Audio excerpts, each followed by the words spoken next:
तुम्हाला माहित आहे का, भारताच्या अंदमान निकोबार युनियन टेरिटरीवरती एक जागा आहे ज्याला नॉर्थ सेंटिनेंटल आयर्लंड असं बोलतात. भारताचा ह्या आयर्लंडच्या लोकांसोबत मागच्या 30 वर्षापासून काहीही कॉन्टॅक्ट झालेला नाही, कारण मागच्या 30 वर्षापासून या ट्राईबने त्या आयर्लंडवरती पूर्णपणे कब्जा करून घेतला.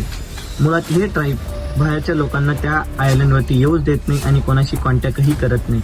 2018 मध्ये अमेरिकन मिशनरी जॉन एलन चाऊने या आयर्लंडवरच्या लोकांसोबत कॉन्टॅक्ट करण्याचा प्रयत्न केला, पण पहिल्याच दिवशी जॉनवरती बाण चालवला गेला आणि तो डायरेक्टली त्याच्या बायबलवरती जाऊन लागला.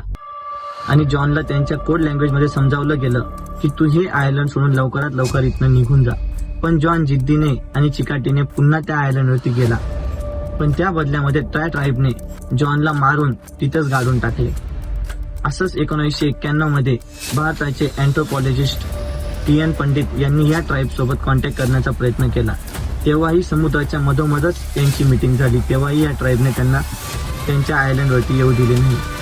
टी.एन. पंडित त्यांच्यासाठी केळी आणि नारळने भरलेली पूर्ण बोट ॲज अ गिफ्ट म्हणून घेऊन गेले होते. तुम्हाला ह्या आयलंड बद्दल आधी माहित होते का नाही हे मला कमेंट बॉक्समध्ये नक्की कळवा, आणि अशाच माहितीसाठी आपल्या पेजला नक्की फॉलो करून घ्या. तोपर्यंत जय हिंद.